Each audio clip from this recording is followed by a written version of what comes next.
aka the Starving Camels. They are before us here in our second match of World Team League Summer Codes Round 8, day number 3, the final day here of Round 3. I didn't really get to get too much into it, but of course, typically WTL is over the weekend. Typically it's Friday, Saturday, and Sunday, but we have rescheduled, and instead it is Friday, Monday, and Tuesday this week. So it's a bit of a different hour, a bit of a different time. That's why we're live here on a Tuesday instead. And this is going to be a banger of a matchup. Both the Platinum Heroes and Starving Camels are, you know, they're kind of in the middle of the pack a little bit. Platinum Heroes has been struggling a little bit more. Meanwhile, the Starving Camels have been doing surprisingly well. It's been a crazy road. It's been a wild time here following these two teams, especially the Camels. I understand that they're Camels, but really they're the dark horse as well. No one really expected much from them this team league, and the Starving Camels have been going toe-to-toe with the best teams out there in the world, with DragonKy Gaming, with Team Basilisk, with Shopify Rebellion. Like, the Starving Camels have been doing so well for themselves. Even when they lose, they make it close. It's been really cool to see this team of, again, lesser known players really contend with the best of them out there, with Abydos as well.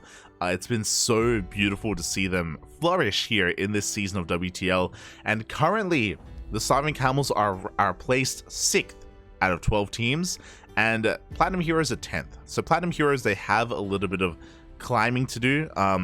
It may be possible, it is possible for them to make it into the top 7, but they need to really turn it on here and now.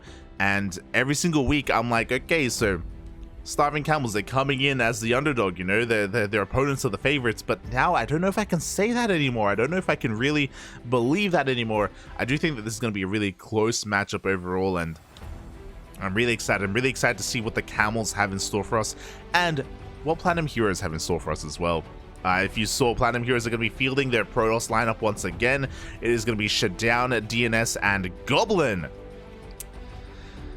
And I have to question this, you know, I'm like, mate, where's Miguelito? Where is Vindicta? He is Captain America for a reason. He got his own pin last season in WTL, and alas, he's not being here. He's not being fielded as in the top left-hand corner. For Platinum Heroes, it is ShaDoWn. And spawning in the bottom right-hand corner, we have, for the Starving Camels, TooDming.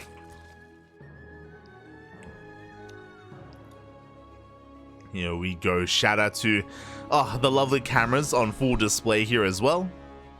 No placeholders at all. And yeah, this is going to be an interesting one. So on paper, I would say that ShaDoWn is definitely the favored player coming into this. You know, he has made it into the top 32 of DreamHack EU before in the past.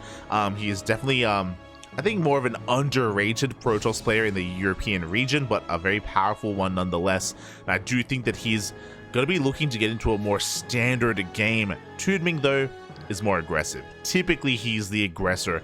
Very of the vein of Breaking GG, for example, and we'll see what TooDming has in store for us. Now, something that the Starving Camels are good at, and they have clearly taken so much from their predecessors, is the Team GP maneuver. You know, so far every single time we've seen the Starving Camels compete and play, game 2 they come in with a wild prepared build, you know, something very hyper specific, attuned to the map, attuned to the matchup, attuned to the player. And that's what I'm really going to be keeping my eye out for. Here, game 1, we're kind of feeling each other out. I feel like TooDming, he's just trying to gauge the strength of his opponents and really figure out what is going on. Of course, he's going to be looking to take this game, don't get me wrong, but I'm sure he is hyper prepared here in game 2 if it does go to that.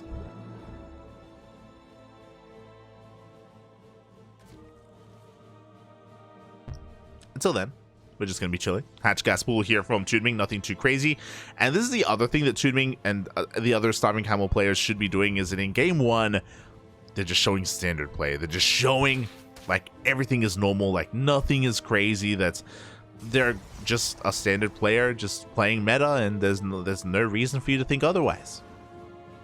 That's the goal here anyway. We're trying to sell a story. We're trying to weave a tale for ShaDoWn Oh, as you love to see that lovely camel. Look at it. Oh, it's got a grape as well. I did notice that there are some. I think there are a couple of people from the Chinese community in the chat. Could you let us know why the camel upgraded? So last season, the camel had a cactus in its mouth, and because it was starving, right? And it's because it's all it could eat. This season, the cactus was upgraded to a grape instead, to grapes instead. So the camel is eating well, and is maybe no longer starving. Like, we were never told like if there was a story behind it, or if there's like a meme behind it, or if it has some kind of meaning as well, in Chinese or something. So yeah, if there is something behind it, let us know. Let us know. Or is it just because they're not starving anymore? You know, are they eating well? I mean, they're doing well for themselves. Let's be real here. They're 6th place, the middle of the pack. Good stuff.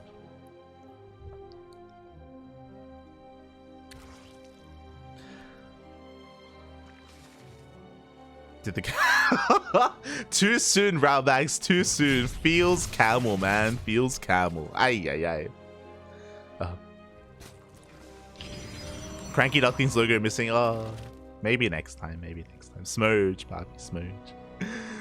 As for the time being, again, everything's been quite standard here. ShaDoWn does go for a Stargate opener into his Oracle first. We have a second Oracle coming up behind this, and what looks to be a third Oracle as well. There we go. So with this, ShaDoWn is setting up to defend his third base, and also to be quite aggressive across the map as well.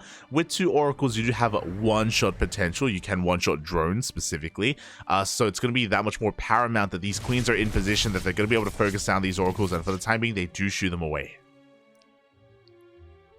Nicely done here by TooDming. At the same time, ShaDoWn is going for multi-pronged aggression. He's got Oracles to threaten mineral lines. He also has a group of Adepts looking to shade into the natural as well. Again, ShaDoWn trying to pull apart the attention of TooDming. He does have Queens in position, but 1, 2 drones, 3 drones go down, even 4. These Adepts making it well worth their while. As 2 Adepts for 4 drones. Again, a trade that ShaDoWn would take any day, anytime. Behind this, ShaDoWn is transitioning into +1 and Blink. He's going for a bit of a gateway explosion, just adding a couple of gateways here and there wherever he can. And yeah, ShaDoWn just playing as meta as possible. Triple Stargate Oracle into +1 Blink Stalkers. But at the same time, TooDming, he has cut workers. 49 drones is all he has to work with. We have Lings, we have +1 about to kick in. The Queens are waddling across the map. TooDming, he's all in. He's sending everything he has across the map to end the game. And these Oracles are none the wiser. The Oracles don't see anything amiss. We do have a shield battery. We will have an overcharge available. Oh my god, but that's a lot of Banelings. Can this go unscattered for much longer? The Oracles do push through the center of the map. They do catch wind of some of these things, and they do grab their attention. The Oracles turn around, and now TooDming has been found out. Ooh, 1 Oracle gets focused down, but we have another 2. The Banelings are going for the natural, not for the third. And the Banelings do bust on in. They're going to be waddling into the mineral line as well. The Lings are getting surrounded on these Stalkers, but the Lings are running out. Oh my god, the probes! Ah! 4 probes go down at the natural base, and Lings do head on over into the natural. The wall is not a wall. The Queens are falling one after the other, but these Lings are wreaking havoc in the natural. As time goes on, though, this third base is going to get more and more fortified. We have a second and a third shield battery on the way. It feels like TooDming is being forced back for the time being. Ooh, a second Queen goes down. Soon to be a third and a fourth as well. Meanwhile, TooDming, he's trying to bypass these Stalkers. He's trying to slip into the natural base. It looks like he will be able to power through one of these gateways. Even 2? Up, up! Ooh. Doesn't quite get the second gateway in the end. It looks like TooDming may be looking to drone from here. Like, he still hasn't dealt enough damage, to be honest. Yeah, these Blink Stalkers are just too good. They're too powerful, too robust, too many of them. And they do force TooDming back.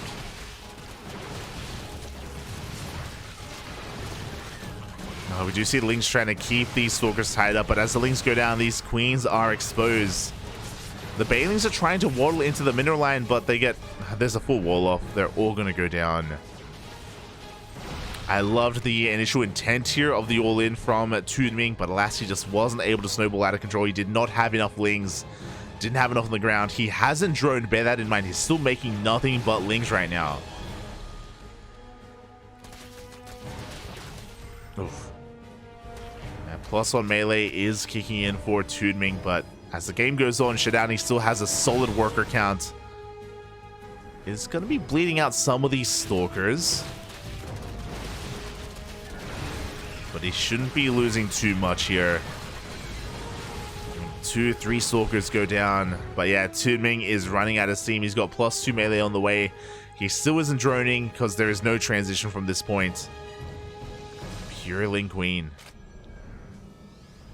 I think the best chance that TooDming has is if ShaDoWn pushes onto creep. If he exposes his own army, then maybe TooDming can make something happen, but it's not happening, Clappy. It's not happening. Go. Lings are going for a counterattack. The wall is not a wall, and we are going to be forcing a recall as well. The Lings can try to dive on top of the army, but no, they avoid the army. They go into the main. They head towards the third base. We're getting surrounds on these shield batteries. The shield batteries are going to go down. So some decent damage actually being done here by TooDming. Every single shield battery will fall at the third. I believe Queens are welding across the map once again, maybe? Or just Lings for now. It looks like ShaDoWn is still going to be able to defend, though. He lost a handful of probes, but nothing too serious. Nothing he can't handle. And the Lings in the main do get cleaned up. Meanwhile, the Lings here at the third base are going to try and wreak havoc upon these gateways. Very adventurous blink there from ShaDoWn. He does expose his army, but he's got plenty here to work with anyway. The Banelings are trying to get in, but they're so slow. They get picked off one after the other, and alas. It's been a while now, but at this point, it looks like ShaDoWn has secured himself here in this game. We've got a fourth base on the way. Templar Archives for Archons. TooDming, fueled by copium at this point. Pure copium here from TooDming. Can it work out for him? Maybe. I'm sure he can deny the fourth. No, never mind. We do have 40 more Lings in production. Again, if ShaDoWn ever does move out, then maybe he can get us around, but that's a big if. ShaDoWn doesn't really have a reason to move out. He does see how dedicated TooDming is with his army, as he is going to be distracting this army with the Lings. Baneling speed kicks in. He's going for the mineral line. Up. Is he looking? It looks like he is. The boys are split. The Lings go down. The Banelings as well. We got 7 probes.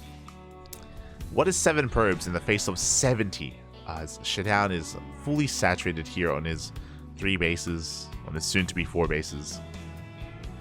Oh, aye. And now TooDming is droning. Okay, sure, why not?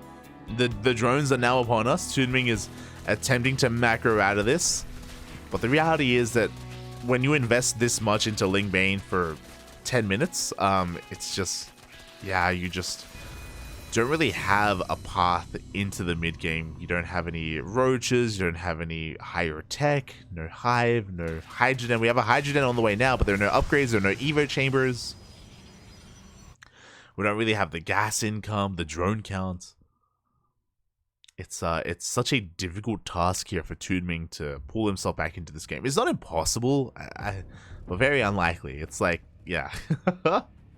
I don't know. It's one of those things where even if you give like Cyril this game state, I don't know if he can win from here. There's just so much working against the Zerg. He'd have to rely on ShaDoWn taking the worst fight possible. Also on ShaDoWn missing a Baneling run by and losing a mineral line. Maybe losing 2 mineral lines. Like a lot has to go wrong for ShaDoWn for TooDming to come back in this game. As he's committed to Ling Bane Hydra. I believe we have a Prism slipping into the main base. Yep, there we go. We have a Prism with Charged slipping into the main. The Ling Bane army is at the third base, so not quite in position. The reinforcements do show up though, and it looks like these Zealots aren't really going to do too much at all, so TooDming does defend nicely. Meanwhile, behind the ShaDoWn, Storm, Archons, High Templar. Oh boy. If he really wanted to, I think ShaDoWn could have gone into Skytoss, to be honest. I think he could have teched up into a Fleet Beacon if he really wanted to. But alas, 'tis not meant to be.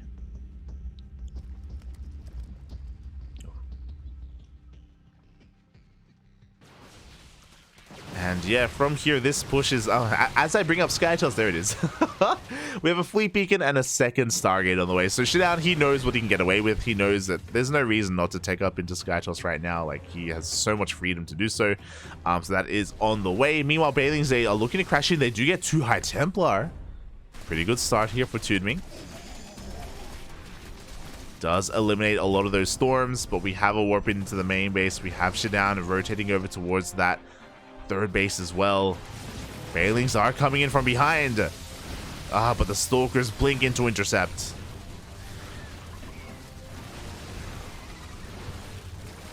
And even without this army, even the Delta alone in the main are just doing so much for themselves. Storms are thrown down here on the Lingbane Hydra. And the army of TooDming melts in the face of those storms. Meanwhile, the Prism still hasn't been dealt with. We just keep warping in wave after wave. GG gets called, and ShaDoWn will take game number 1. Oh, GG. Again, a really solid... Oh, nice cheeky smile. A really solid game out of game 1. A really solid game, sorry, from ShaDoWn. Nothing too crazy. It was just him defending the first wave. And after he defended the initial push from his opponents, there wasn't really much else stopping him. There we go. There wasn't really much else stopping him. Like, it was just a formality at that point. Yeah, it's one of those all-ins where the first wave is the strongest, and then from there it just gets weaker and weaker, and it just peters out over time, as we saw. I think TooDming was heavily reliant on ShaDoWn overextending, and because he never did, then TooDming was able to... then ShaDoWn was able to just clean it up towards the end. And this is what I'm waiting for. All right, game 1. Look, it's in the past, all right? We're past game 1. It is what it is. ShaDoWn takes the first game, but now we're getting to game number 2 on Neo-Humanity. Now, we saw Silky. We saw Silky on this map a couple of weeks ago against Creator, if I'm not mistaken. Let me just double check this. Was it Silky versus Creator? It was Starving Camels versus Team Abydos. And yes, it was Silky versus Creator on Neo-Humanity. Silky went for a Ling all-in, and he also mined the gold mineral patches at the natural base of the Protoss player, which went unscattered, by the way. And the Lings, they came in from the front, they came in from behind, they surrounded the initial wall, they brought it down, and then Silky was able to bring down Creator. And they eventually won against Team Abydos. We're going to see something similar here, as in the bottom right-hand corner of Neo-Humanity, we have, for Team Platinum Heroes, ShaDoWn. And in the top left-hand corner, for the Starving Camels, for SSLT, it is TooDming. Oh boy. So again, Silky and TooDming are both teammates. I'm sure they're good friends. I'm sure they do practice together a lot as well. So I wonder if TooDming is going to whip out a Silky, because this is the map to do it on. We'll see. For the time being, Hatch Gas Pool coming out from TooDming. I think that was a bit of an earlier hatchery as well, just to make sure that he gets it on location. Nothing too crazy.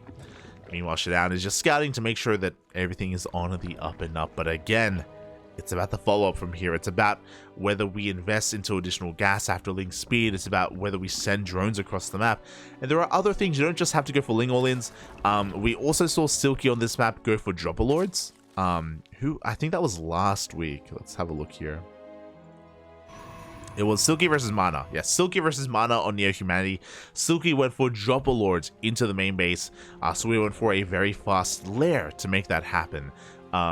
So there are a multitude of different kind of cheeky builds that you can whip out on this map. And again, I'm sure TooDming is willing to get himself dirty. I want him to get dirty, puppy. I want him to show us the cheese.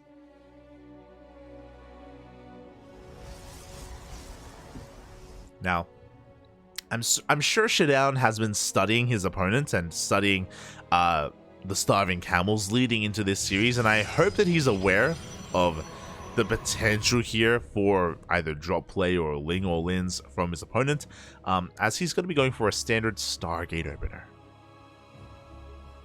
Okay, so nothing too crazy out of ShaDoWn. TooDming does have eyes on the wall itself, and TooDming did pull out of gas with the first 100, so TooDming isn't going to be rushing into a lair, which means he isn't going for any kind of drop-a-lord play or a Nidus or anything like that. Everything so far from TooDming is pretty economic. He's just droning. So I know I'm getting excited for some weird all-in, but alas, maybe I was expecting something that isn't going to be there here from TooDming. Everything's looking normal. He's just droning, taking more queens, working on ling speed. Everything's looking pretty normal. We got ourselves a game. Okay, does TooDming... Again, game 1 was the all-in from TooDming, so here in game 2, does he think that he can take ShaDoWn in a macro game? Is that what we're seeing here? Does he believe that he can take it to ShaDoWn in the mid game? Alright, let's go. Show us what you got, TooDming. Show us what you got. I'm ready for it. Oh, as this Overlord is having a really hard time. No! Finding the dead space as the Overlord does go down. That will supply a block TooDming for a little bit, as he does finally break free from that with that Overlord. Ooh. Meanwhile, the first Oracle gets across the map. No spores in position, so 2 drones will go down. Very nicely done there by ShaDoWn. Ooh, as he does almost lose that Oracle. But overall, some good damage done from our French Protoss player.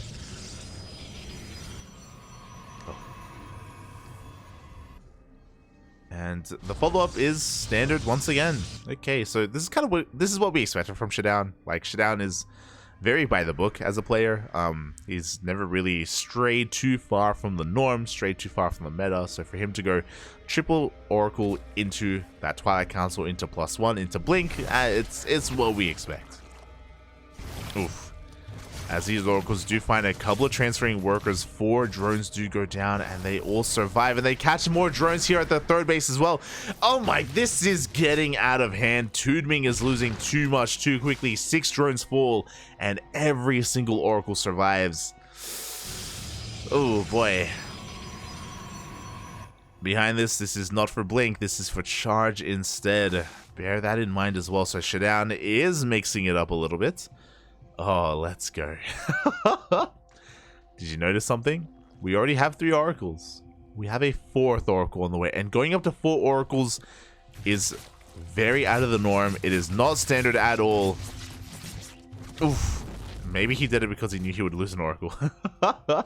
But going up to 4 Oracles, I believe he intends to continue Oracle production. If he makes this many, then there's no reason to stop. And there are some very potent all-ins here with mass Oracle charge slots. Blink is on the way behind this, but we'll see if another Oracle gets made, as we only have 3 for the time being, as we did lose one earlier. Okay, looks like we're not committing to the Oracle play. To dip on into that third base. Get a couple of drones. Or we chip away at a couple of drones, I should say. ShaDoWn is going to be able to get the hell out of there. Meanwhile, third base has been taken, 4th base is on the way. Also, am I mistaken? Did ShaDoWn cancel Charge and start Blink instead? Did that happen? I think it did. I think it did. I think it did happen when he was making that 4th Oracle, but I could be wrong. Could be wrong. Wasn't quite keeping an eye on it, and of course we're not in game, so I can't quite check for myself what upgrades have or haven't been made. But we do have TooDming just trying to recover economically. He's fully saturated on 3 bases. He's up to that 66 drone count, and the wall is not a wall. ShaDoWn not quite in position. The middle line is under threat. The pylon is going to be going down as well, depowering this initial gateway. Ooh, and probes are falling left and right. 5 workers do go down. We're forced to recall back into the main. And I believe we did get charged first. Ooh, into that Blink. These Banelings in the main base, a little bit ambitious. They will be targeted down. But we had another 2 in the natural, but no, we do pull away just in time. TooDming flexing his multi-pronged aggression, flexing his harass. is going to be able to get a surround on this Nexus as well. And with +1 melee, this Nexus is going to survive.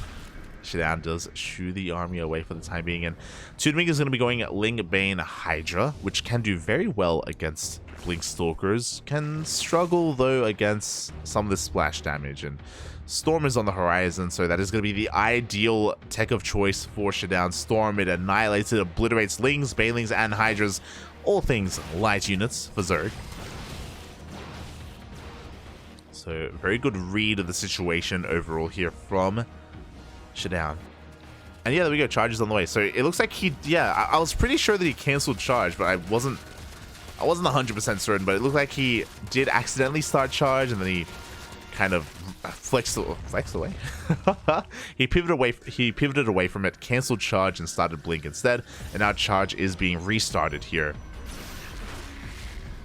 Whether it was a mistake initially or if ShaDoWn changed his mind, I'm not too certain. At least it is on the way.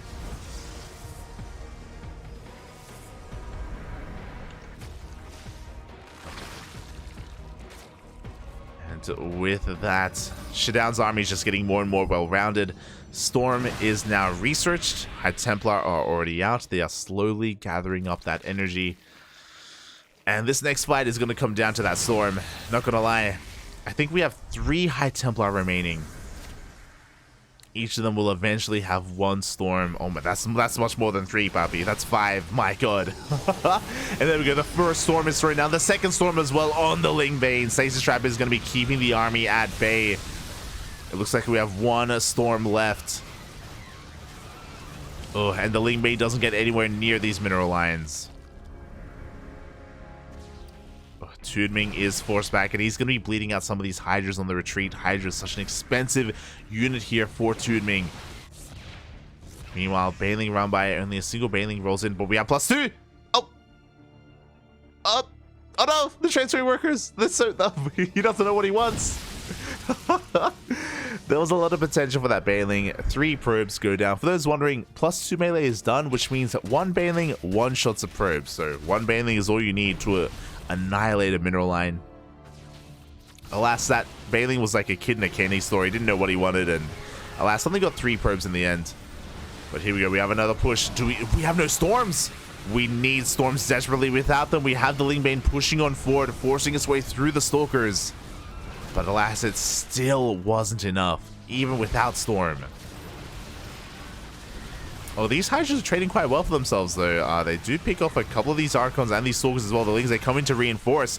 TooDming barely pushing through. It does get forced back, as TooDming has been able to take a 5th base here behind us. The wall once again, not a wall for ShaDoWn. Every single time TooDming is able to abuse that fact, and he's going to be able to get even more probes here in the main, in the natural. 8 workers go down. And as a result, even though ShaDoWn has been taking better army fights, like I do think his army engagements have been more efficient overall, his economy is just not looking too good, not as good as... TooDming's economy has been left alone. For a long time now, TooDming, after the Oracle harass, like his worker count has been left pretty well alone. I can't say the same about ShaDoWn, as the Banelings do try to roll on in. Ooh, and they do get in. 13 workers go down again. All it takes is 1 Baneling, only 1. ShaDoWn is on the back foot. Hydra will get picked off. But alas, ShaDoWn. The wall... okay, thank God. This time, the wall is a wall. We just see the Hydra's laying siege upon that base. Banelings are rolling into the 4th base and the 3rd as we speak. And do we have a reaction out of ShaDoWn? Oh, it looks like we do, but probes will fall down anyway. The Hydras are exposed. TooDming does leave them idle a little bit too long. The Lings are coming in for a bit of a surround, but we have plenty of Storms. The Storms do clean up a lot of the Lings, but we have even more where that came from. TooDming is slowly breaking on through. Does he have enough? He barely doesn't. Barely does not have enough. ShaDoWn busts on through.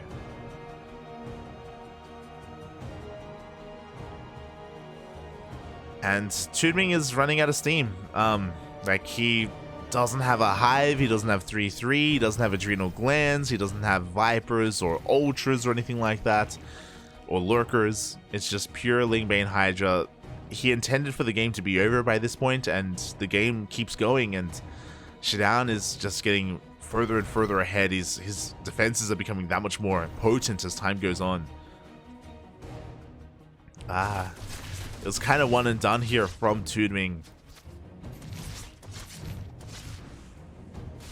And as he's being distracted by all these run-bys, you know what's happening back at home? ShaDoWn, he's getting more high Templar. Yeah, GG gets called. TooDming runs out of steam, and ShaDoWn will take the series 2-0. GG. That was a closer one, though. Let's be real here. That was definitely much closer. I did feel like a couple of times TooDming was breaking on through. He was doing a great job at harassing the Baneling run-bys, the Ling run-bys as well. He was doing a great job at keeping the economy of ShaDoWn in check. But TooDming was having a really hard time resetting the Archons, the High Templar, really going toe-to-toe with the main army of ShaDoWn. Alas, wasn't able to pull it off in the end. ShaDoWn does take a 2-0 here for the Platinum Heroes, and does give us a nice little lead here in this series. Oh boy. And now, what do we have next? I do not know. I don't know if you can see, but initially ShaDoWn versus TooDming was supposed to be the final series, the final best of two of this matchup. It was played first. The reason for that usually means that players were unavailable. Which players? I don't know. Was it Cyan or Firefly or DNS or Goblin or all of them? It's possible. It is possible that every single one of these players was MIA. I don't know.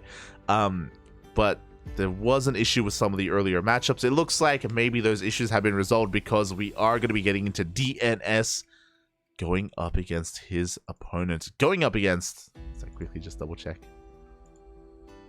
Cyan. Oh, let's go. The Yakuza himself, the Yakuza. Oh, vamonos. God, he either hates taking photos or he hates the cameraman. Oh my god. The piercing stare of Cyan. Oh. And yeah, we have a PvP before us. So we're going to be...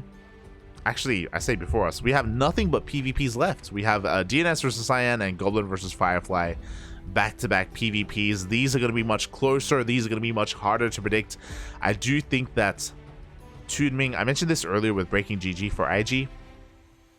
But I do think that TooDming is the weakest link on SSLT. It's a bit of a shame that Silky wasn't available. I do think that Cyan, Firefly, and Silky are like the A team for the Starving Camels. Alas, TooDming does fall barely in the end to ShaDoWn. Now the onus is on the Protosses, the Cyan, the Firefly, and also the DNS and the Goblin to close it out for the Platinum Heroes. This is going to get wild. This is going to get interesting.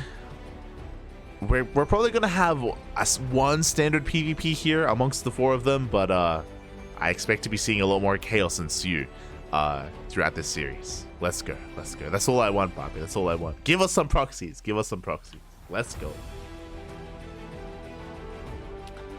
Also, I just realized that my plushies are mirrored. They're looking off that way.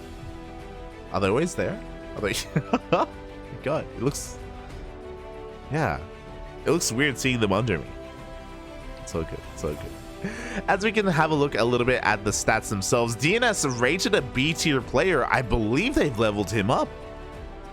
The last time we saw DNS, he was not B tier. He was not at the score of 70. So it looks like the organizers of WTL have recognized the skill of DNS and they are giving him props. And I think this is well deserved, because we've been casting DNS against Cyril, and I think it was DNS against Clem as well, and DNS looked damn good. DNS looked arguably better than Goblin. Like, DNS is arguably the ace player for Platinum Heroes. Like, he was looking so solid earlier in this team league.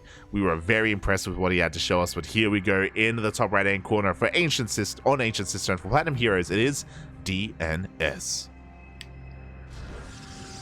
And spawning in the bottom left-hand corner, we have for the starving camels, Cyan. Ooh.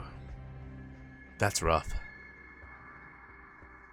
I don't know if you noticed, but something is amiss here. Cyan is not Cyan. Cyan is red in game. Oh boy, so his color has been taken away from him. DNS was able to snipe that in the lobby, and oh boy, can Cyan... did you see the sigh? He's not happy, Poppy. He's not happy with the color choice. But hopefully he's able to shake that up. Hopefully he's able to focus on his game and, you know, not be troubled by the fact that he is not blue or Cyan. Let's go, Poppy. Let's go. DNS higher than creator. Yeah, I'm pretty sure he's rated higher than creator, which is crazy. It's crazy, Poppy. Aye.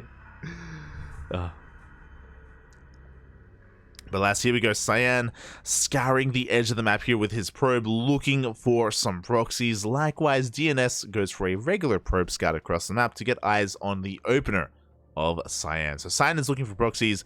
DNS is looking for the build opener. The build order, if you will. So we do have 2 gate openers from both players, as to be expected. No one is crazy enough to go for a gate expand on Ancient Cistern. And now we get to play our favorite game. Which 2 units are going to be coming out? Is it going to be double Stalker, double Adept, Stalker Sentry, or even Stalker Adept? Both players are going to be mirroring each other. They both go for double Stalker. Oh, never mind. Cyan initially was going double Stalker, but he changed his mind.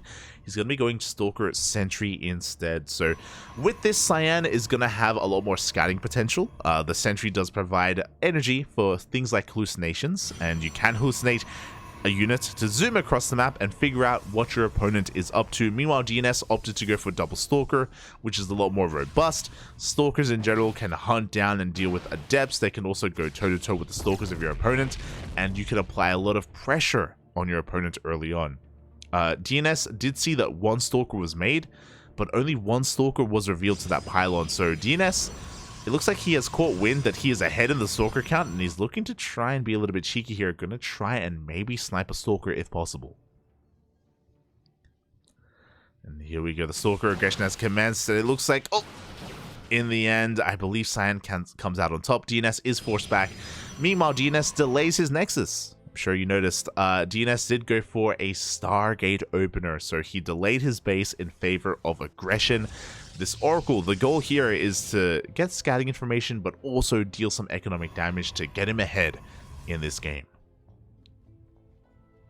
Cyan going to be opening up with the Twilight Council. He does have a pylon out in the bottom right-hand corner of the map. That could be for a proxy pylon for a Dark Shrine. Because it's a Twilight Council opener, a Dark Shrine is a possibility here for Cyan. But we'll see the 4 Stalkers are going to be pushing forward, laying siege upon the natural base. They get the first volley up, but the shield battery is done in time.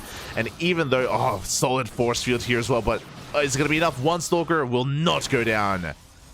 DNS does pull back in time. Despite having the overall unit advantage, he wasn't able to overcome the might and the defensive prowess of Cyan. Oracle dips in. Doesn't get much damage though. Does get forced away. And there we go. Blink is the take of choice for Cyan. To be expected. Blink does make plenty of sense. There's no proxy pylon out of the map, so it looks like there will not be a proxy Dark Shrine. Just Blink Stalkers. Standard stuff here. Meanwhile, that first Oracle is joined by a second, and we mentioned this in the previous matchup, but 2 Oracles can one-shot workers. Regardless of whether they're SCVs, drones, or probes, they will be one-shots. So these 2 Oracles have a lot of potential. It means that a shield battery will not be enough to out-heal the damage output of 2 Oracles either. They can ignore a shield battery and just wreak havoc upon a mineral line. There we go, we commit to the shade. The Adepts are going to try to one-shot these workers as well. The Stalker's laying siege upon that shield battery. The shield battery will survive. Cyan does rotate over in time to hold on to his natural. Oh. And he does have a proxy pylon out there. Meanwhile, the Oracles threaten the natural, but they do get forced away. I love this hallucination from Cyan, and that Phoenix should be following those Oracles and keeping tabs on them for least the next couple of moments. DNS going to try to make sure that he denies that scouting information does snipe that Phoenix in the end, the hallucinated Phoenix as well.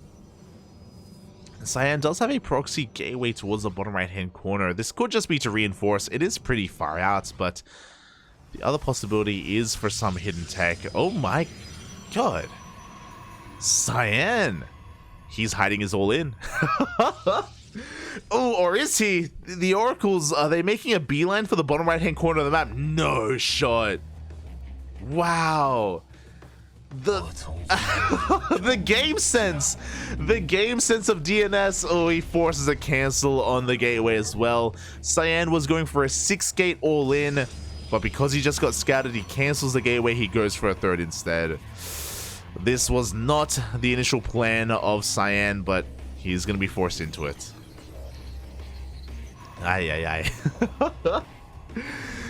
And that means we're getting into a longer game, and that means we're going to be saturating our 3rd bases. Unfortunately, this 3rd base for Cyan is much later compared to his opponent. As you can see, DNS is going to be enjoying this economic advantage for quite some time. He's going to skyrocket ahead in terms of that worker count.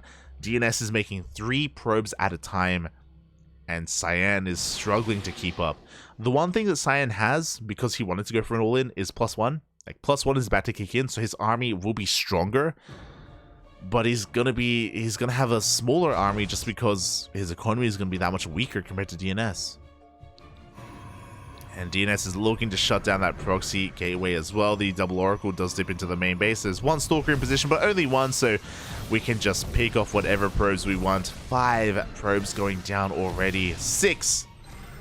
Oh, we finally kill one of those oracles. Thankfully. Now, 1 oracle is nowhere near as terrifying as 2. So Cyan, he doesn't have to worry too much about that. Meanwhile, there was a scout on the Dark Shrine as well. DNS sees all. We have an observer on the way. We should be seeing cannons momentarily as well, as DNS has all the information he needs. And Cyan is behind. He's down 11 workers. The Dark Shrine makes sense. Like, he knows he's behind. He has to come back somehow in this game. And DTs are a way to do it, but do they actually get scouted though? That's the question. The Dark Shrine is about to finish up. DNS, his Oracle saw the Dark Shrine, but did DNS see the Dark Shrine? That's the question, because from time to time, you know, a pro player may have a lapse in judgment. Maybe they don't click on that's fine. Maybe he didn't click on the building. Maybe he thinks it's a pylon, but nah, cannons are on the way. DNS knows. It's fine. He's got observers and cannons. He has detection. He is mentally prepared for the DTs. He goes for a counterattack. 4th base is going to be cancelled, and we may end up in a weird base trade as Cyan is sending everything he has across the map, but we have some stasis traps available. Well, thankfully, he does have detection with his army. We are going full base trade. Now, you can always recall. Bear that in mind. You can always recall here. There it is. We do recall back to the natural base. Cyan has to get the hell out of here. No, he commits to the fight? Uh-oh. Not the wisest of choices, but there are DTs in the main base wreaking havoc. Probes are falling. It looks like the cannon was dealt with. And I think Cyan was trying to snipe the observers of DNS. Was he able to do so? It looks like he was, but an observer does come out in time. Oh my god, the depowered buildings though. +1 is denied, or delayed even. After all that, the reality is though, DNS is still ahead. He may have lost a couple of workers, he may have delayed +1, but DNS still has an economic lead. He still has an army lead as well. He has an observer with his main army trailing behind. As he moves out, the DTs are moving in. Cyan is hoping that maybe he can force DNS to turn back around and go back home. That is his one chance in this game. And there we go. DT does waddle into the natural base. There is no cannon in position. Probes are going to be going down. DNS does pull away. His main army doesn't react. No, yeah, he's coming back home. This is so crucial for Cyan. Like, Cyan slowly is pulling himself back in. He forces the army to turn around. We get 3 worker kills. The DT survives. He can always dip back in. And now Cyan is able to get his 4th base up. Not fully operational yet, but it's on the way. And Cyan is doubling down. He knows that the DTs kept him in this game. He's going for Blink. He's going all in. All in on the DTs is what I was going for. He's not all in. But yeah, he's going to be doubling down on those DTs. He's producing Immortals as well to make up for his Stalker deficit. Prism dips back into the main base, but there is an Observer in position. It was left back at home.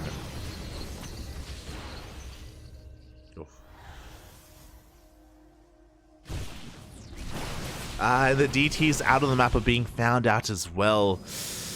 These are expensive losses for Cyan. As DNS is just securing map control, hunting down whatever he can get his hands on. Unfortunately, enough time has passed where DNS, he no longer has the army advantage that he once did, and he won't be able to lay siege upon these bases. Oh, he will be able to, but it's going to be difficult to break them as Cyan's out of position. Cyan's army is at his 3rd base, not his 4th. Up! And just like that, we blink on forward. We take down some of these cannons, some of these pylons as well. We won't be able to get too much else, but we do get 9 workers. Oof.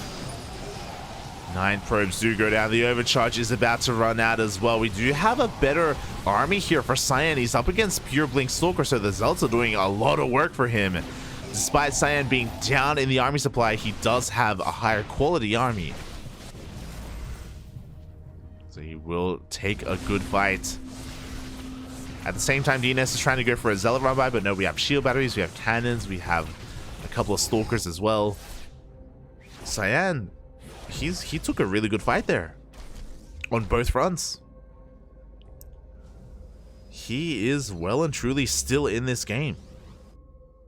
So you do see DNS looking to poke away at this army, pick whatever he can as, oh my god, we have Cyan blink on forward aggressively, take down some more Stalkers. The Prism in the main goes down. DNS has some of his own DTs, but there's plenty in position to deal with this as long as we have detection, and we do. Oh, suddenly DNS has had the worst of it. Again, to put things into perspective, Immortals, they make up for Stalker deficits. They do so well in Stalker versus Stalker battles. Like, Immortals, they just demolish Stalkers. On top of that, Zealots, they don't do a lot of damage to Stalkers, but they do a great job at as a human shield, or a Zealot shield. Proto shield?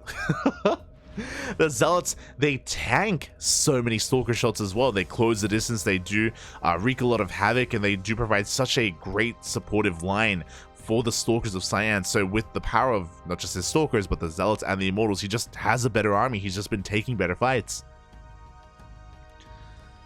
And DNS is forced back. DNS is working towards +3. Meanwhile, Cyan is taking up into Disruptors. We have Blink, by the way. The first cannon goes down, and Cyan does blink away. Oh, was that an Immortal? Cyan has to be very careful here. His army is still looking very delicate.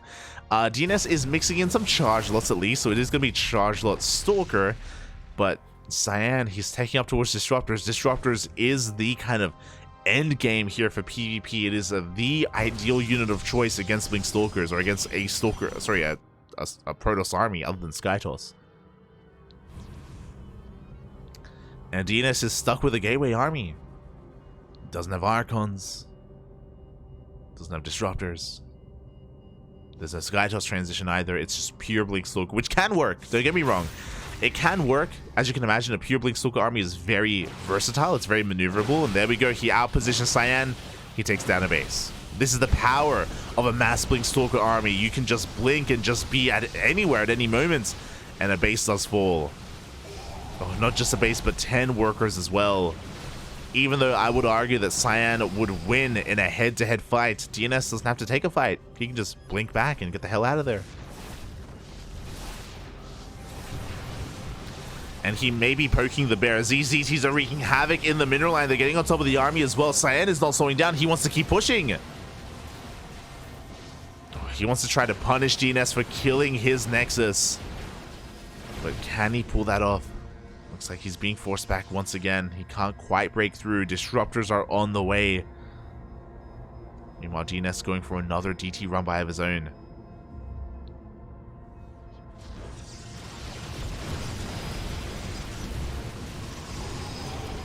The DTs are going to be slipping into that third base. And is there anything to defend that third? There we go.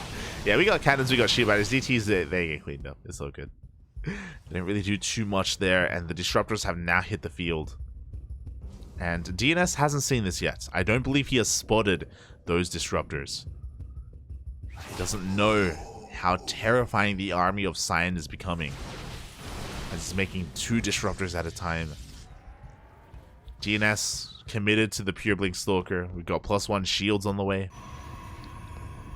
He's already got +3 attack. There we go. Now he's going for his own robo in his own bay. He's getting into triple disruptor production with 3 robos.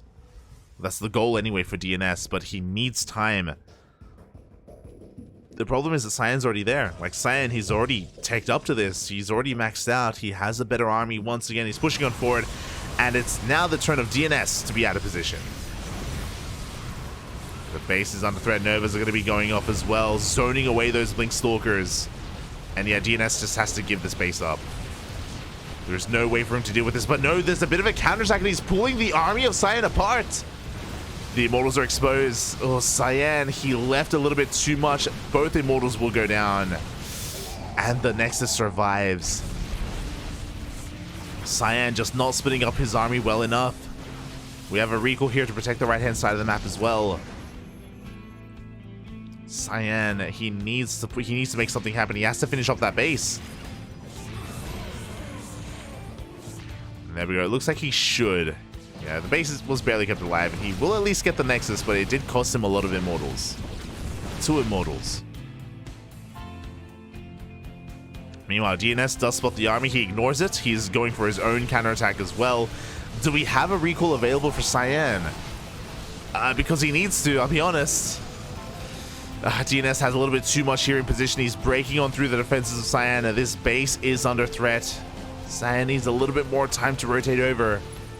Looks like he will get here, but not before losing 9 workers.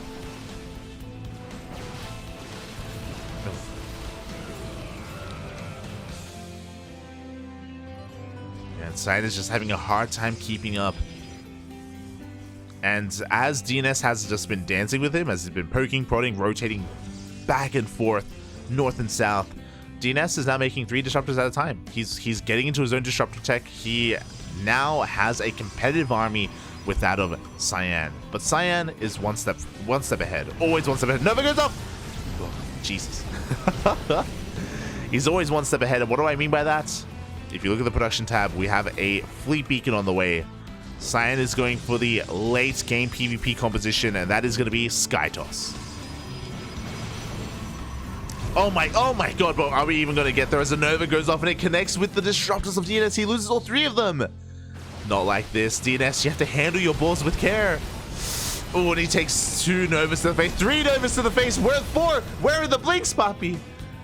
Ay, ay, ay.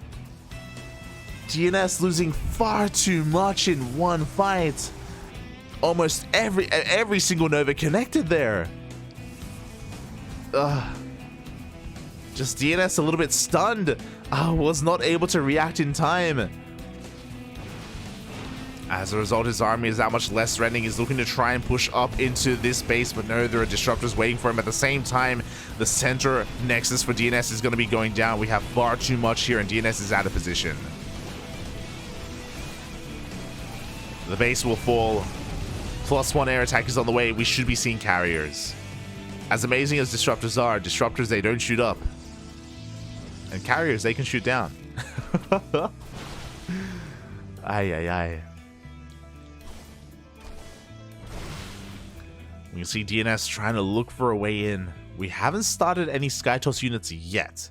It looks like maybe Cyan wants to secure his bases first. Oh, as the disruptors are exposed. 1 gets taken out, 2nd gets taken out. We do have some decent over, but once again, Cyan, he snipes disruptors of DNS. And there we go, the carriers are upon us. No, we cancel the carriers in favor of the mothership, so we're going to be delaying the carriers a little bit more. Mothership will come out first. Shout out to the -400, -400. Yeah, you'll love to see it.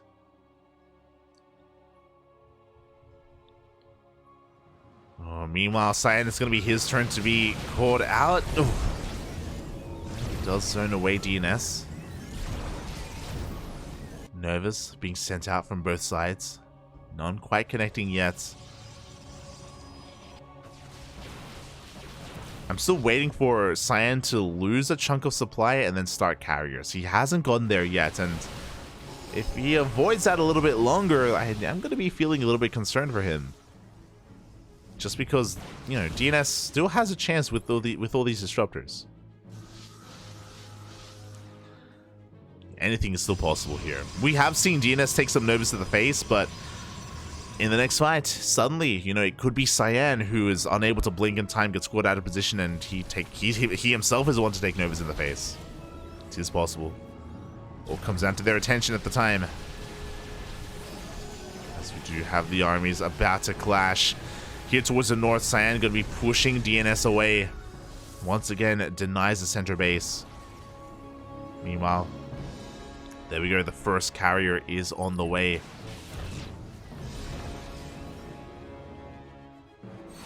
Mothership does come out. Now, this Mothership is going to be able to provide a recall, an offensive recall for Cyan. At any moment, he can look to try and dive into one of these bases. Here we go, the Novas, they do go off. I believe Cyan did shoot first. No, he did not. Oh my god. DNS once again takes a Nova to the face. He did kill one disruptor of his opponent, but he loses 8 stalkers. Not like this, Papi, not like this. And now the Mothership has arrived. The Sky Toss is revealed. DNS knows. Oh, did he see, actually? I'm not too sure. I'm not too certain, I'll be honest. Oh, if he didn't see before, he sees now. Oh, there we go. The Mothership does take a couple of hits here. Novas, they go off. Don't quite find any connections yet.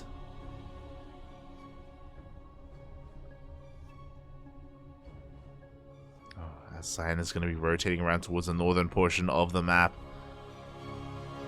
It looks like the answer for DNS is going to be to get oracles out for those revelations. Oh, the mass DT here of Cyan. The DPS output is just too damn high. He's breaking on through.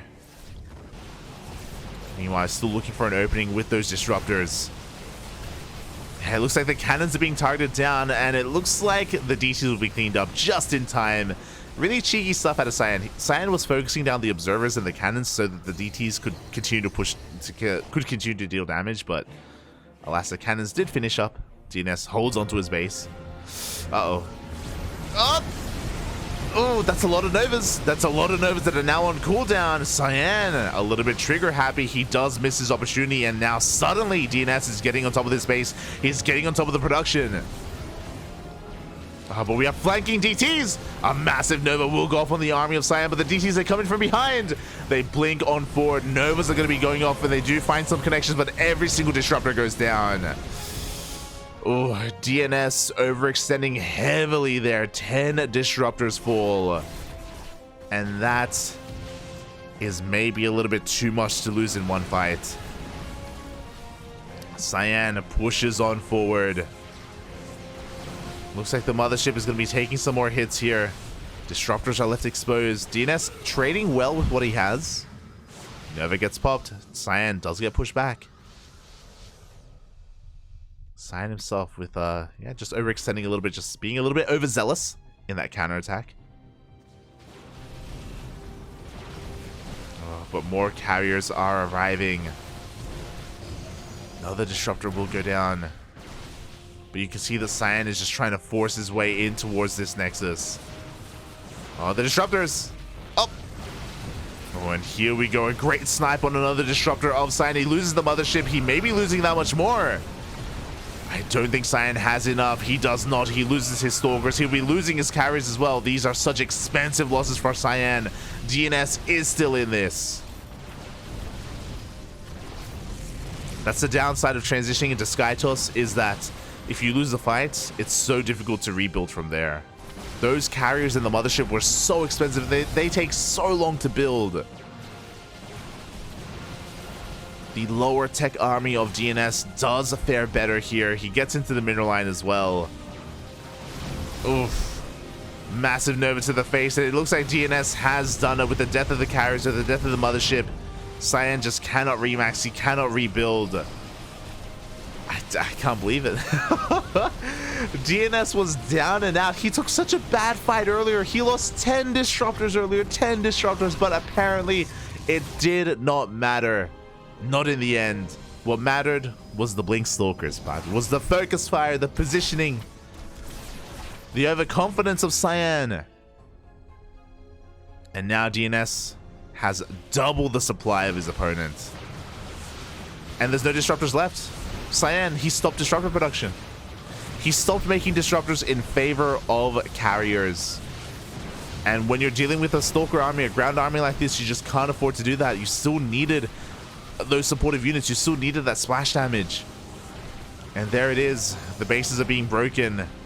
DNS gains so much momentum. Cyan, you can see him shake his head. He knows that he was in a leading position and it was thrown away. GG gets called. DNS puts a point on the board. Whew. For the Platinum Heroes. And now the Platinum Heroes are one game away from taking the series. Oh. Oh my god, that was a PvP. That was wild, Poppy. That was wild. Very back and forth. There were moments where DNS was ahead. There were moments where Cyan was ahead. If you remember, initially Cyan was trying to claw his way back into the game, and the DTs did wonders for Cyan in just crippling the economy and just allowing him back into this. He was able to tech up. He was able to take better fights initially as well. DNS was trading a little bit too poorly throughout a lot of this game, and that allowed Cyan to get back into this.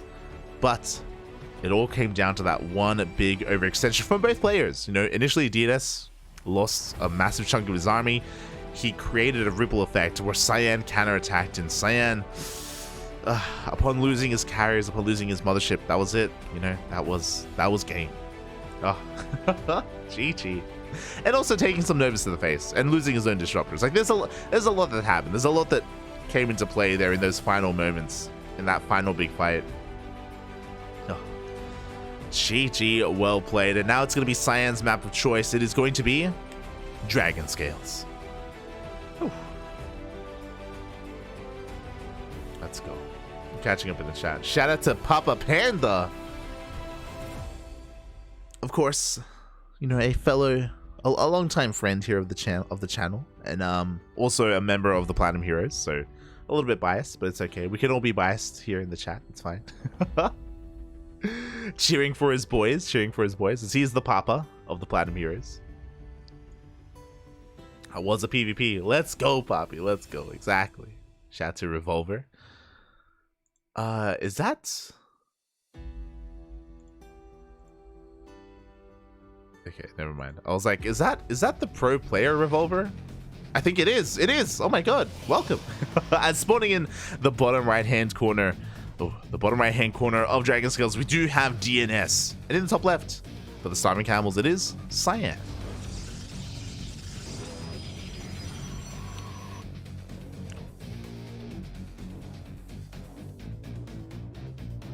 Oh, alright. Oh.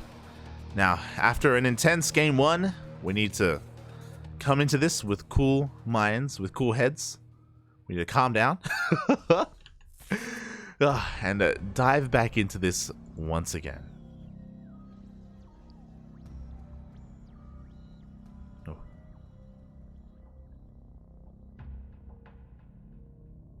Oh.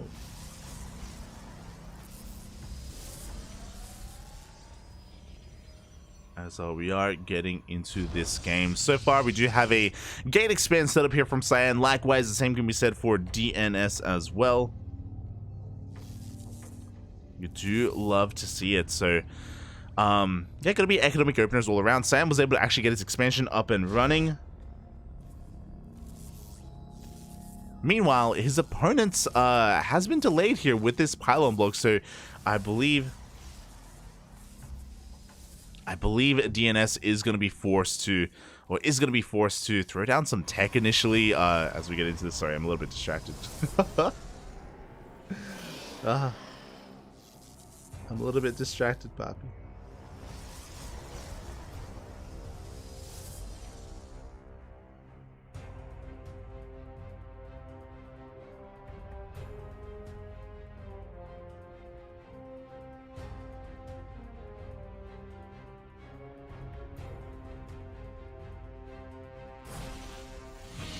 Okay, cool. Now we can focus on the game. I do apologize for that, but here we go. We are diving into this, and DNS, he was forced to take a more delayed base. He actually goes for a proxy pylon, and he sets up... Is that a shield battery? No, not quite. It's going to be a shield battery from Cyan instead. The first Zell does rock up. I believe we have a couple more units on the way as well, so DNS wants to try to snowball out of control. He was forced to take the unnatural natural? Oh my god. Okay. Something you don't see too often, and this is going to be scouted by Cyan, so he knows it's not going to be a one-base all-in. DNS is going to be expanding off of this, and the pressure is on DNS to deal some economic damage. He already gets 2 probe kills, which is a good start, but he's looking for some more with those oracles.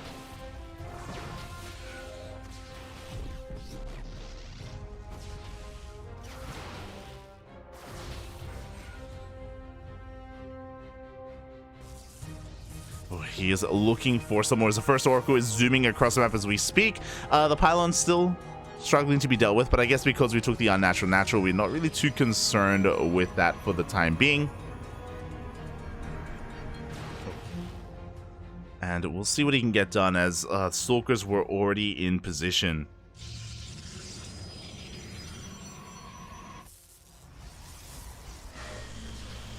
And the wall is still not a wall, so the Adepts actually managed to shade in once again. The Adepts alongside these Oracles can pick off so many of these probes, as another 2 do go down. And with that said and done, DNS still hasn't quite made up for his worker deficit. Still not quite yet.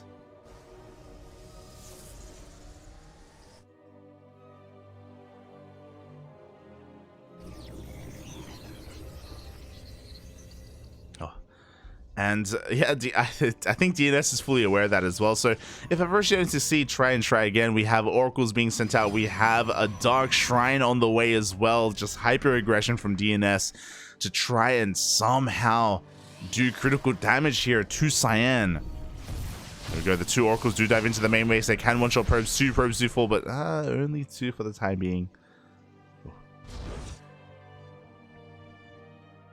As we do have DNS trying to slip away with those DTs. Meanwhile, Cyan is doing counter damage of his own. He slips into the mineral line with Adepts. It's so much easier to do so because we're forced to take such a weird natural base.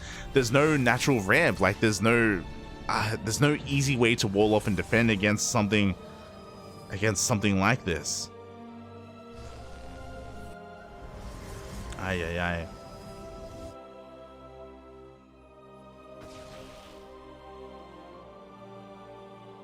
And we'll see if this can potentially even end the game. If I'm not mistaken, I could be wrong. Does Cyan have any detection? I believe he doesn't have a robo. I believe he doesn't have... I believe he doesn't have much else, actually. He doesn't have a robo, he doesn't have a Stargate either. Without any detection, the DTs may just end the game, but before that can happen, Cyan is going to be laying siege upon this natural base. It's here with Stalkers, here with a reinforcing pylon as well, or reinforcing gateway to just keep the pressure up and to snowball out of control. DNS has to respect this. He's going to be forced back. He will at least have an overcharge. Oof. As he is going to be losing some of these Stalkers. Yeah, and there we go. The overcharge is going to be popped. Meanwhile, we have DTs in the main base, in the natural as well. Cyan starts the robo. He has no detection, Papi. He has no answer to this. The DTs are going to get out of control. Oh my god. Defensively and offensively. And is that going to be it? Is the power... The Invisible Man... Is the Invisible Man just too much here for Cyan? It looks like it is, as we get a full surround. We're trying to blink on forward. Cyan is trying to trade as best as he can. Oh god, but alas, it's just, I mean, he's doing a lot of damage, to be fair, but look at this. 24 workers have gone down. We have oracles waiting in the third base as well. Cyan. He's microing his heart out, but there's only so much you can really do here. He's getting a lot of probes, to be fair. A lot of probes are going down. Like, these Stalkers, they're nimble, you know? They're avoiding these DTs so damn well. Oh, God. But is it enough? As Cyan is down to only 9 workers.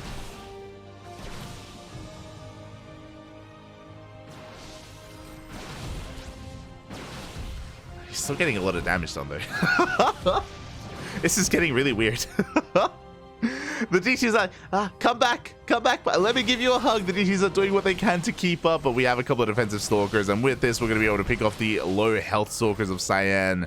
He's still in this because, I mean, his team life is on the line, but GG gets called, and DNS, oh, with a cheeky smile, takes game number 2 and the series 2-0, and Platinum Heroes, they pull it off. That is a 4-0 from the Platinum Heroes. They will take things going on, but it's all good. Everything has been taken care of, and now I can focus on the games themselves, and we are already in the game. In the top left-hand corner of Dragon Scales for the Platinum Heroes, we have Goblin. And spawning in the bottom right-hand corner of Dragon Scales, we have his opponent for the Starving Camels. It is Firefly, the ace player of the Starving Camels. Unfortunately, he won't be able to win this series for his team, but he can do it for himself. Ooh. As we have one final best of 2, one final PvP to end it all. And again, I do thank everyone for tuning in here tonight as well. I do know that typically World Team League is over the weekend, and in the middle of the week, it's just not ideal. It's just not at the best time slot. It's just not at the best time slot for all of us.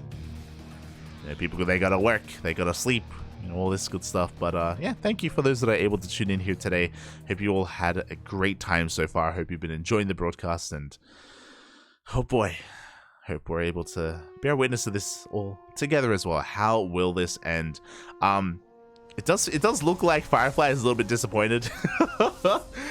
Typically there's a little bit more of like a kick in his step, and he's a little bit more animated, but after how this series has gone, he's not feeling too hot. Feels bad, man. Feels bad. But hopefully he's able to play his heart out anyway. For the time being, Firefly is going for a gate expand on Dragon Scales. We saw this last game, and I should explain myself. So on a ramp map like Dragon Scales, or say not Royal Blood, what's the other one? Altitude, for example. Gate expands are so common just because you have the defensive advantage of that ramp. It means you have the high ground as well, as Firefly is attacking the Nexus. But you have the ramp, you have the high ground, you have the defender's advantage, so you can go for these more these more economic openers. They make so much more sense on a map like Dragon Scales. So Firefly is going for that, pretty standard, makes sense. Meanwhile, Goblin, his opponent, is going for a 2-gate opener. So Goblin is going to be taking the role of the aggressor, Firefly the defender. And Firefly right now is looking around the map. He's trying to keep an eye on things as Goblin is setting up for a proxy pylon. Goblin is going for a 1-base all-in. This looks to be a proxy robo. Oh boy. So the aggression has turned up here. Meanwhile, Firefly, I believe he's looking for a proxy, if I'm not mistaken. Again, he knows that his opponent went for a 2-gate opener, so it is very suspect. And Firefly goes for a defensive robo. You love to see it. Either defensive robo or defensive Stargate, they both work. They both give you access to either Immortals or Void Rays. Meanwhile, Goblin is going for a proxy gateway. This is going to be a 4-gate all-in. 4-gate Stalkers is something you don't see too often anymore, but here in PvP is the exception to the rule. 4-gate vanilla Stalkers from Goblin is going to be sending everything across the map, going to be reinforcing here on the front lines as well. Meanwhile, Firefly has to set up back at home. He does have a robo, which means he has access to Immortals. He has a shield battery. He's soon to have an overcharge as well. He has the high ground. Oh, but the Stalkers do reveal themselves. They do push on forward. They're going to be threatening the Stalker here of Firefly. Now, Goblin has to be careful not to overextend. Firefly has a sentry, which means he can force field the ramp. It means he can cut up the army of Goblin and deal with his forces. So Goblin has to be very careful with how he commits and how he fights. Likewise, the first Immortal is on the way, and as the Immortal count gets higher and higher, this becomes easier and easier to defend. Oh, I was talking about those force fields, and 2 Stalkers get trapped. Ay, that's it. GG. GG. Oh, no. Oh, I can understand. GG gets called, and Firefly will take game number 1 after shutting down that 1-base all-in beautifully. He's probably like, am I really gonna win the series like this when I can't even win it for my team? Feels bad, man. Feels bad, but Firefly does take the first game, and now we're gonna be getting ready for game number 2. It's gonna be Goblin's map of choice. It is going to be his staging ground here. Where does he want this all to unfold? We'll see.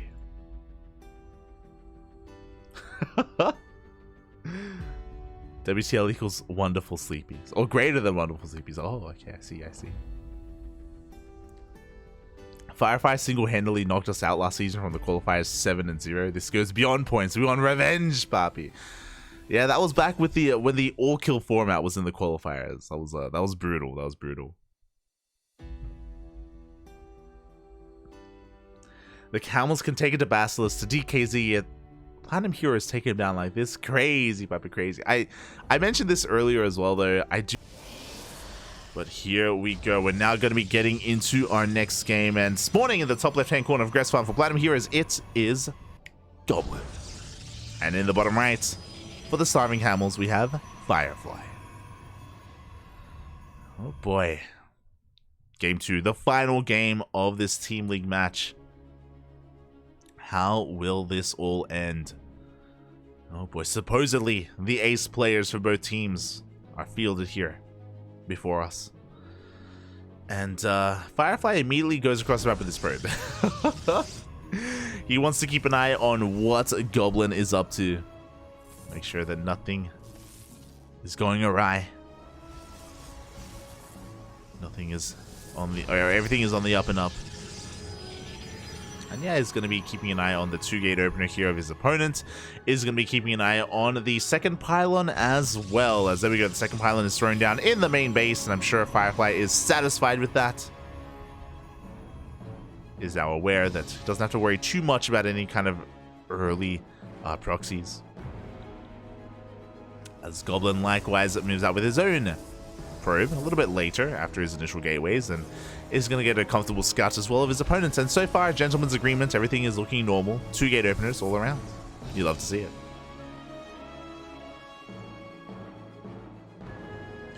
I do love to see it.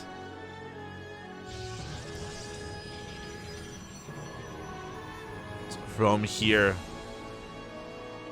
where will we go? We actually have our units of choice as well. Firefly is going to be going for a much more safe Stalker Sentry opener. The Sentry is revealed, so Goblin is aware that he now has the Stalker advantage as he throws down a Stargate back at home. So Goblin going to be opening up double Stalker into Oracle.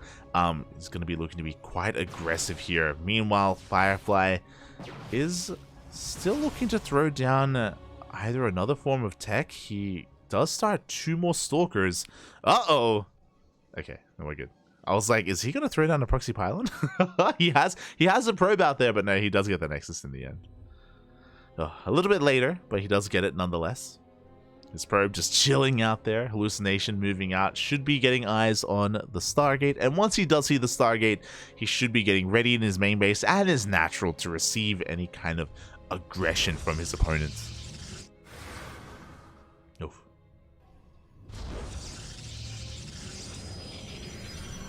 There we go, we do confirm the Oracle's on the way, and it is going to be on Goblin to try and break through the defenses here of Firefly. He moves in with his Stalkers. It's going to be fended off for now. Does have an Adept that's going to be threatening a Shade, or 2 Adepts that are going to be threatening Shades into the main base. Do we have a probe to wall off? The answer is we do, but whew, that was close. that was a clutch wall off from Firefly. Does end up holding on to his main base in the end. At the same time, we have the Oracle slipping into the main of Firefly. Does he have units in position? He should. should be a shield battery as well, as the Oracle's actually going to be threatening the sentries even. That was cute. So the Oracle kills the probe that was throwing down the wall, but a little bit too late as the wall was already up, so the Adepts do not get into the main base. That was cute though, I appreciate it. Nice little move there from Goblin, as the Adepts just continue to threaten and keep Firefly at home. As we have 2 more Oracles looking to dip into the main base. Do we have a wall? It looks like we do. Once again, the Adepts don't make it in. Firefly has been really quick. It's been really impressive to see how he's able to keep up with all these forms of harass of Goblin. Meanwhile, here we go. He's diving in with his Oracles. We do have Stalkers in position. 2 probes do go down, but only 2. As they do catch a couple of transferring workers as well. 4 in total. The force fields are looking good, and these Stalkers are trapped. They will go down. Nice moves once again from Firefly, kind of baiting his opponent further into his own base as he throws down a Robo and 2 more gateways. Now, I believe that is the 3rd and 4th gateway for Firefly, so I don't believe he's going all in. He is setting up to, I imagine, take a 3rd base from here. We'll keep an eye on that gateway count. Oh, never mind. Let's go, bud. Let's go. As the Oracles, they come in from behind. A bit of a backstab here, and 5 probes go down. Oh, Firefly hurting a lot here in the economy. He's down to 36 workers compared to the 42 of Goblin. And Firefly is being forced into this push. We see Goblin setting up with a proxy gateway. Firefly as well has a proxy pylon. Should be setting up a gateway of his own.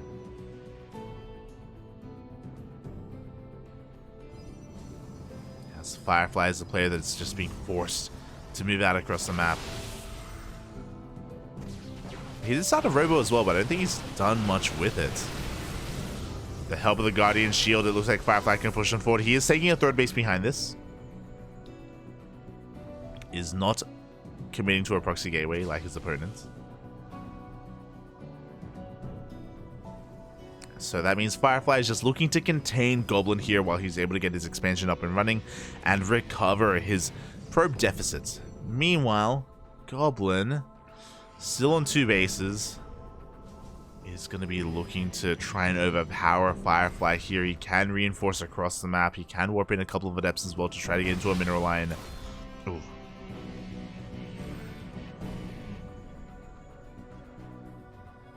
Goblin does now move out.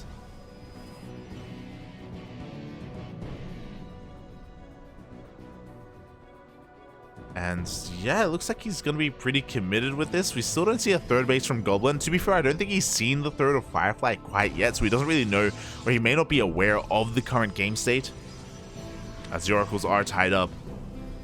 But here we go, we're able to warp in across the map. 2nd pylon thrown down as well. Goblin is committed with this army. He does have a supply lead, but he's going to be pushing into a shield battery and an overcharge. There's no energy for the overcharge though, and here we go. Goblin is pushing himself forward. There we go. Overcharge is forced maybe prematurely, as Goblin has such a massive Stalker army. Firefly immediately starts an Immortal. That will help, but that Immortal is quite late, to be honest, as Goblin is basically 2 base all in. I think he's on 5 gates. I want to say 5, maybe 6, as he blinks on 40, takes down the front line of Stalkers, and he's just snowballing from here. There just isn't enough on the ground for Firefly. He needed the Immortals earlier. He needed these shield batteries earlier as well. He wasn't able to read the situation, and Goblin is looking to fight back in the series. Game 1 was a little bit anticlimactic. Game 1, you know, he went for a 1 base all-in and it was shut down almost immediately. But here in game number 2, Goblin is just a little bit too much. He focuses down the Immortals, the Stalkers as well. And Goblin is looking to take another game, not just for himself, but also for his team. Only 3 Stalkers remain here for Firefly, and apparently Platinum Heroes, they were looking for revenge against this player specifically, and it looks like they're going to get it. Firefly was a menace in the last season of WTL in the qualifiers. I think it was even Firefly that may have taken the CranKy Ducklings out as well in the initial qualifiers in Code A, I believe, if I'm not mistaken. As the Nexus does go down, Firefly just struggling to keep up with the sheer numbers of Goblin. He's down to 2 bases.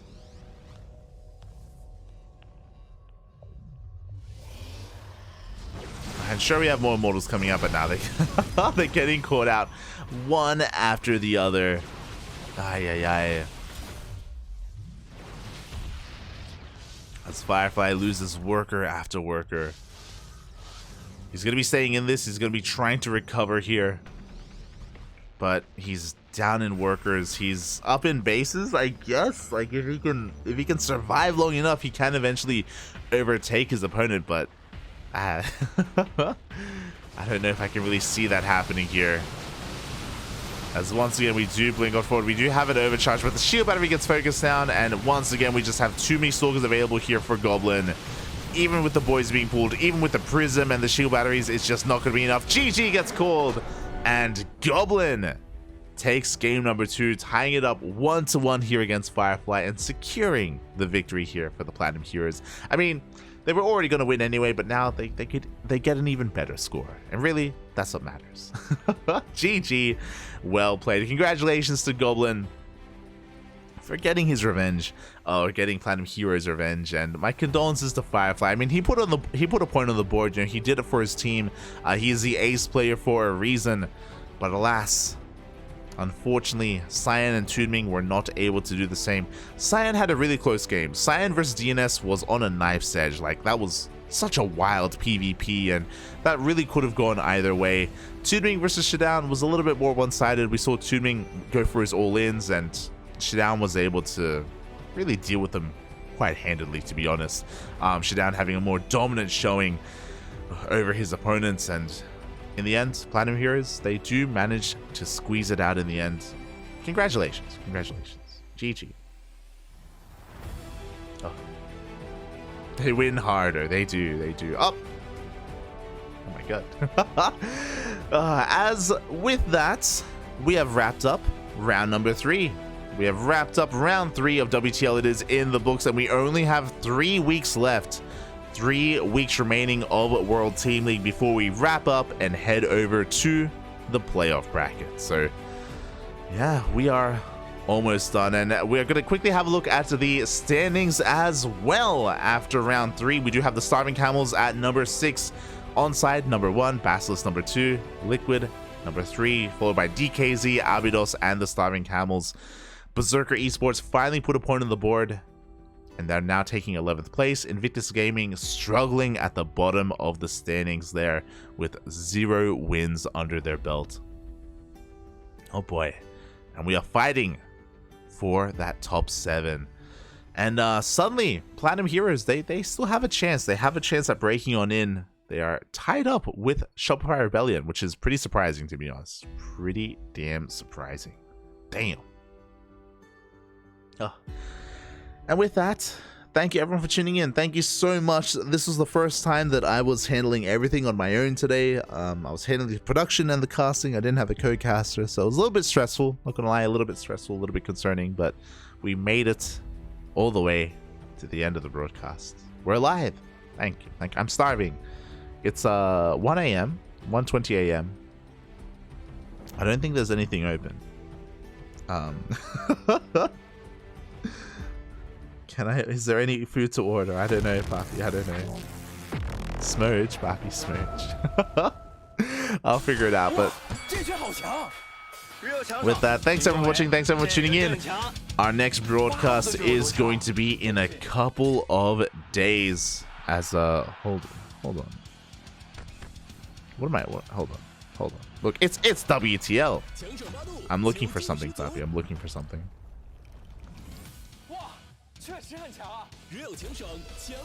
One moment. How did I not have this ready? Let's go.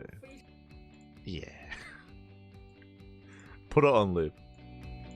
with that, thank you. Thank you everyone for watching. Thank you so much everyone for tuning in to the broadcast here today. We have WTL round 8 in the books, and oh boy, today is a pretty intense week. Today's a pretty intense week for the CranKy Ducklings. It is no surprise, but DreamHack Yongshipping ESL Masters Summer is in a couple of days. Friday. This Friday is one of the only premier offline events for StarCraft, so make sure you're there, make sure you're a part of this, make sure you're tuning into the broadcast, catching up on the matches, and maybe tuning into the VODs as well if you can't watch live, because it's going to be a pretty big one, going to be pretty intense. I'm sure it'll be amazing, and I myself will do my best to tune in once we're done casting. Once we are done casting.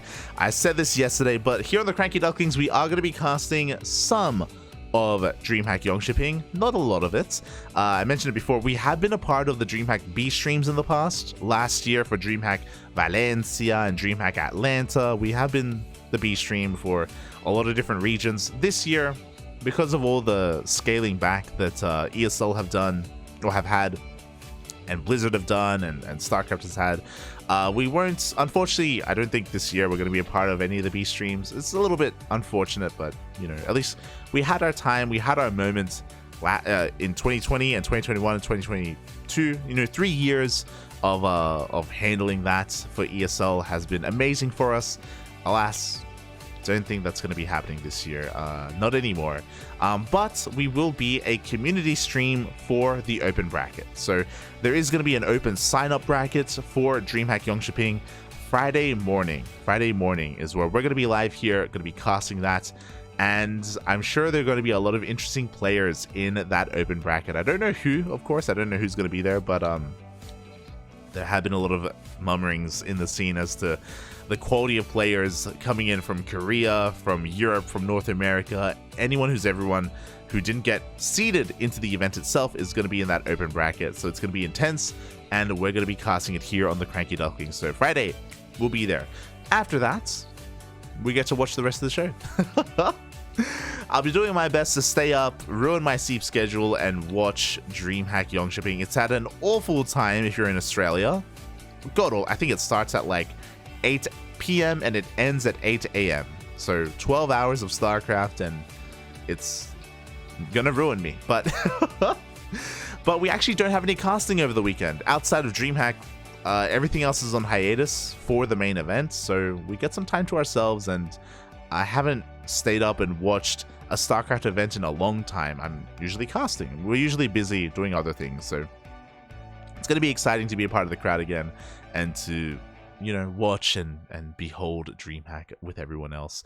There's probably going to be like maybe a voice call. I'll be there with like Asher and maybe some of the other Ducklings to, you know, kind of submerge ourselves in StarCraft and enjoy it as best we can.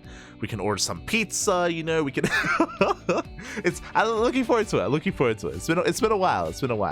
Let's go, Papi, let's go. So remember that. When it comes to our next broadcast here on the Ducklings,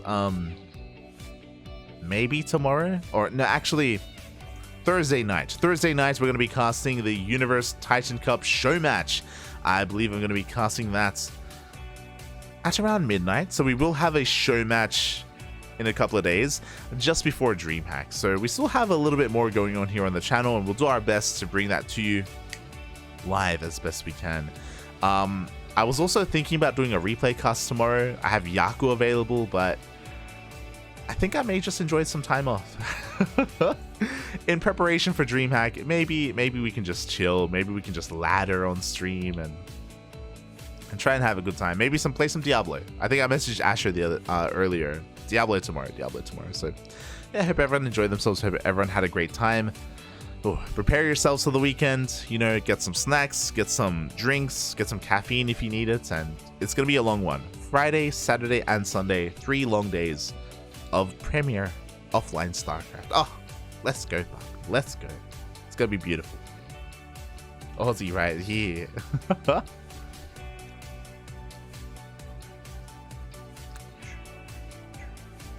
catching up with the chat. We got Arrowfire, Estrella, Creator, DNS, Dongray Gu, Alaser, Fighting Frog, Gent, Geralt, Harsum, Hero, Marine, Kalizer, Cristiano, Lambo, Mana, Marsbar, Mixu, Molten, Nightmare, Night Phoenix, Papi, Joe, Petit Droger, Ragnarok, Rail is still playing. Okay. ShaDoWn, Showtime Skills, sort of is still playing. That's a name I haven't seen in a while. Spazzy, Mazzy, Trigger, and Zane. Oh, there you go. I'm looking forward to the T reviews from Zane and Harsum and the rest. That'll be amazing. That'll be amazing. But yeah, with that, thanks so much everyone for watching. Thanks so much everyone for tuning in. We'll see you guys in a couple of days for the Universe Titan show match. I think it's between Nice and Special, if I'm not mistaken. Not entirely sure. But keep an eye on our social media. ! Socials in the chat. If you want to link to our social media, if you want to follow us on Twitter, Facebook, Instagram, all that good stuff. ! YouTube as well in the chat. If you want to tune into our VODs, if you cannot. No. There we go. Wait, what? If you want to tune into the VODs, our VODs are uploaded on a daily basis over on our YouTube channel, so check them out. We have plenty of content there. And follow me, light_VIP on my Twitch channel, as I do stream throughout the week. I do stream some Diablo and some ladder as well. I'm smudging a little bit. I was so close to breaking into Masters 2 a month ago, and then Diablo came out, and I took a week off, and I've been playing nothing but Diablo, and then starting yesterday, I started laddering again, and I'm so rusty. Oh god, I'm playing so badly. I lost 400 MMR in a week. In a week, I've dropped 400 MMR. It's not good. But if you're interested in watching me get my points back, just regain my MMR, follow me over on my channel. I'll do my best. I'll do my best to break into Masters 2. Do my best. Until then, thanks for watching. I'll see you guys next time. Bye. Where's the end screen? Do I have an end screen?